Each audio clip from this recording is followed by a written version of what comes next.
इन खामोश दीवारों में पोशीदा है यहाँ की तारीख, वो तारीख जिसने देखा है एक लंबा सफ़र। These walls speak of valor, of bravery, of rebellion and of war. I am in Emperor City Jhansi. तो आखिर हम झांसी को एक एम्पर सिटी क्यों कहें? Let's find out.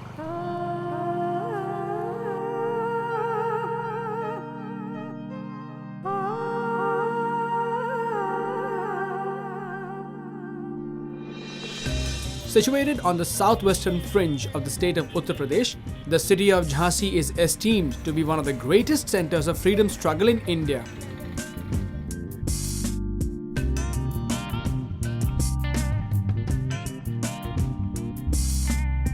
तारीख के पन्नों में अपनी अहमियत दर्ज कराता ये शहर आज गर्व से अपनी दास्तां सुनाता है।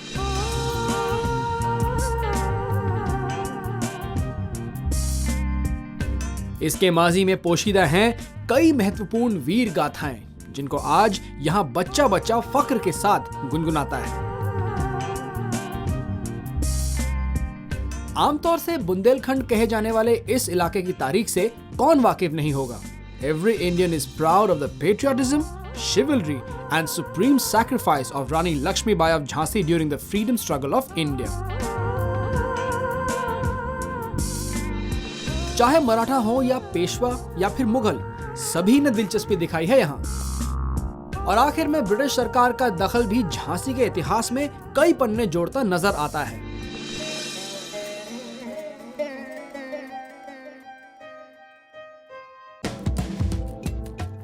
Nearest airport to Jhansi is Gwalior Airport, which is 103 kilometers away from the heart of the city. There are daily flights from Gwalior to Delhi, Indore, Bhopal and Mumbai. Delhi International Airport, which is nearly 321 kilometers from Gwalior, is the main connecting airport for international travelers. Jhansi happens to be one of the major railhead on the Mumbai-Delhi route, and as a result, all the important trains passing through Mumbai to Delhi have stoppage in Jhansi. A daily Shatabdi Express shuttles between Jhansi and Delhi. State public transport buses connect Jhansi with all nearby major cities. Regular bus services are provided between Gwalior and Jhansi, which is 103 kilometers in distance. Overnight deluxe buses from Delhi and Agra are also available for Jhansi.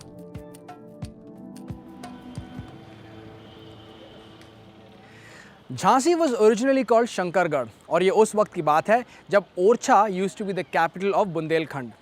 To increase the security of his capital, राजा बीर सिंह ने decide किया कि शंकरगढ़ में स्थित एक पहाड़ी के ऊपर वो अपना किला बनवाएंगे।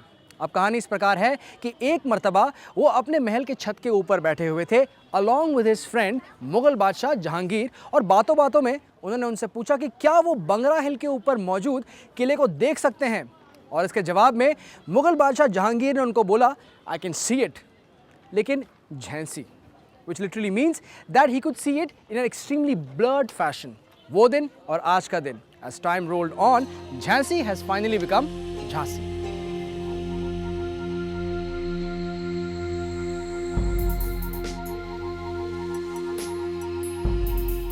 झांसी से झांसी बने इस तारीखी शहर ने कई उतार चढ़ाव भी देखे।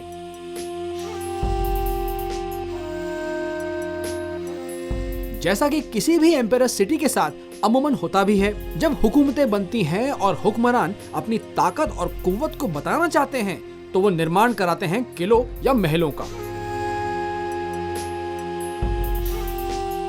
इसी कड़ी में यहाँ मौजूद झांसी का किला भी कुछ इसी तरह की दलील पेश करता है। The fort remained with Bundelas for 25 years only and thereafter was taken over by Mughals for the next 100 years.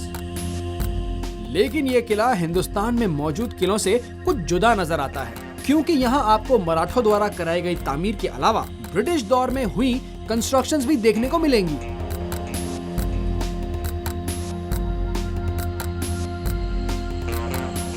ये मेल इस जगह को एक अलग रूप देता है।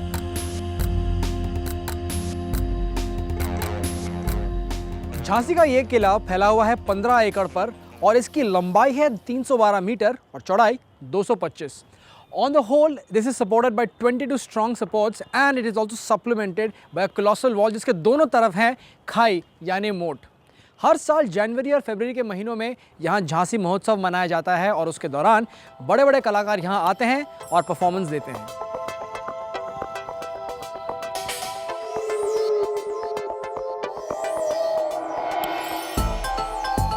कई बदलते दौर और हुकूमतों का गवाह झांसी का ये किला 1729 में मराठों के हाथों में आया। Naru Shankar, a Maratha chief, made alterations and additions to this fort, which also came to be known as Shankargarh. He is also credited to have founded the city of Jhansi, which extends to an area of 7.3 kilometers in circumference.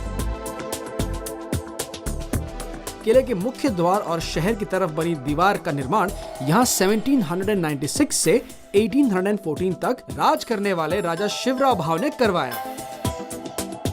Marathas continued to rule Jhansi up to 1853 when Raja Gangadhar Rao expired.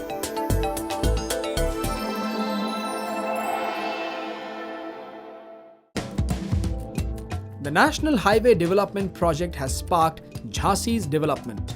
The north-south corridor connecting Kashmir to Kanyakumari passes through Jhansi.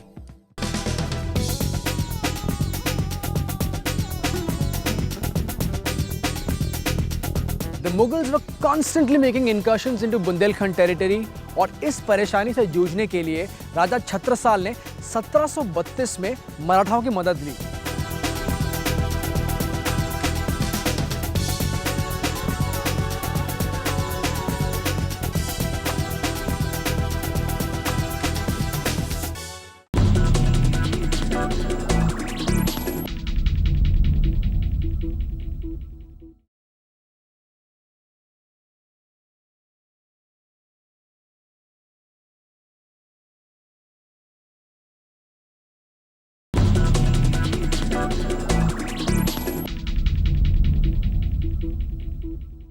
The location of this fort is an excellent example in the construction styles of forts of the north and south.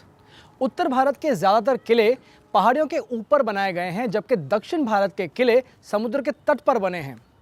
Jhansi का ये किला बंगरा नाम के हिल के ऊपर बनाया गया है and it came into prominence only in the 19th century during the revolt of 1857.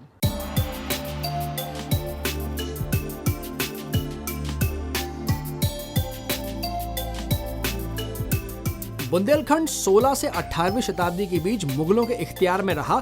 हालांकि इसके पहाड़ी हिस्से और घने जंगलात पर कब्जा करना और उसे बचाए रखना इतना आसान नहीं था।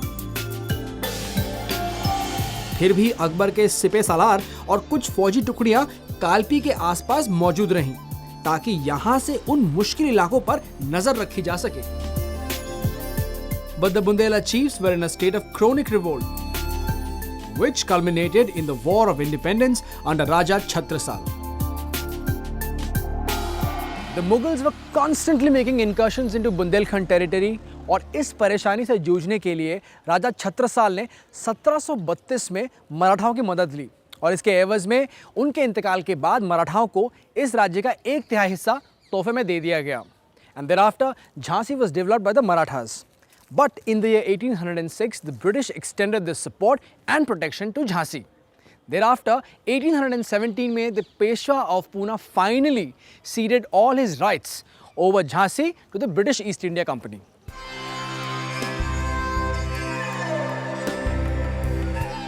इसके बाद मराठों का बुंदेलखंड ब्रिटिश बुंदेलखंड के नाम से जाना जाने लगा। अंग्रेजों ने बुंदेलखंड का हेडक्वार्टर झांसी के पास ही स्थित बांदा में बनाया और वहां अपना एक गवर्नर जनरल भी अपॉइंट किया।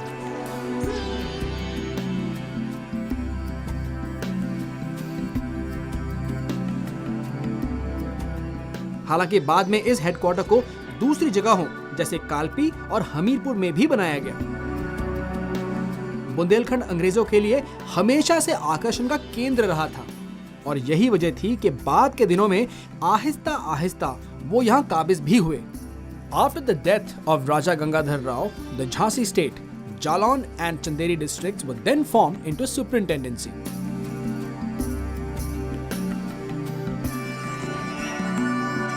In 1854, Bundelkhand Agency was placed under the authority of the newly created Central India Agency headquartered at Indore.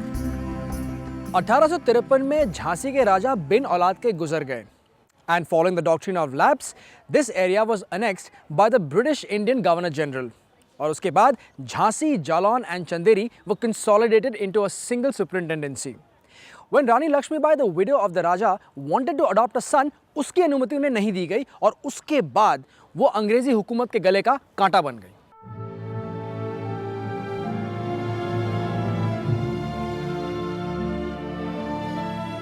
अंग्रेजों की ये चाल इतनी आसानी से लक्ष्मीबाई को नहीं हिला सकती थी।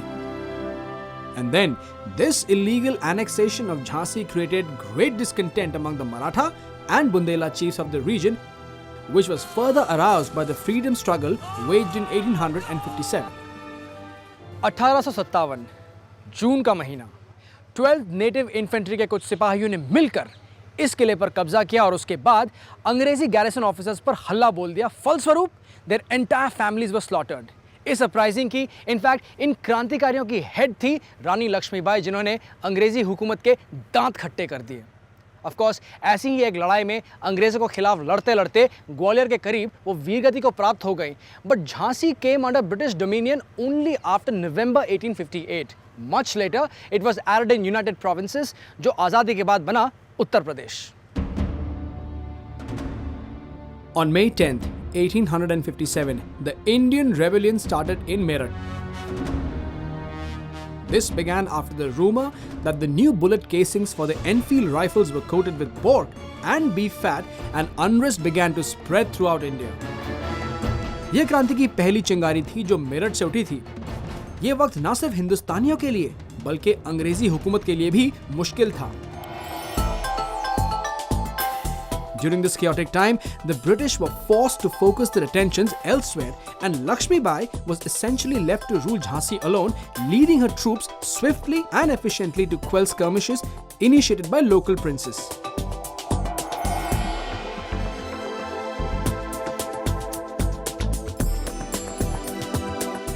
इस क्रांति के दौर में झांसी अभी तक शांत था और लक्ष्मीबाई मुसलसल झांसी वासियों को यह दिलासा दे रही थीं कि वो पूरी तरह से महफूज हैं। लेकिन अंग्रेजों की नीयत साफ नहीं थी।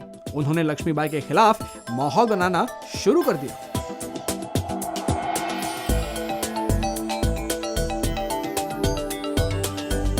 तब 14 फरवरी 1858 में लक्ष्मीबाई ने देश के सभी हिंदू और मुसलमानों से इस विद्रोह में शामिल होने की गुजारिश की। In this fight against British, she was assisted by Raja Mardan Singh of Banpur and Nana Sahib. Then Tatya Tope joined her in March and the great struggle began.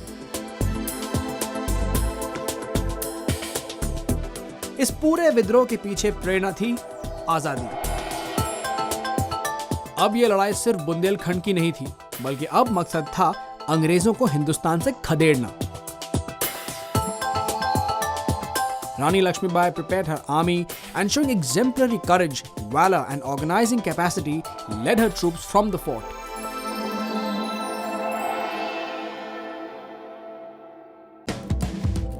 Being on a rocky plateau, Jhansi experiences extreme temperatures. The rainy season starts by the third week of June.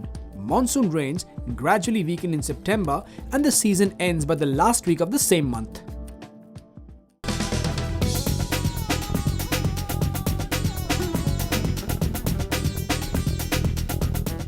रानी महल को Raghunath II, जो कि Nevalkar family को belong करते थे, उन्होंने बनवाया था।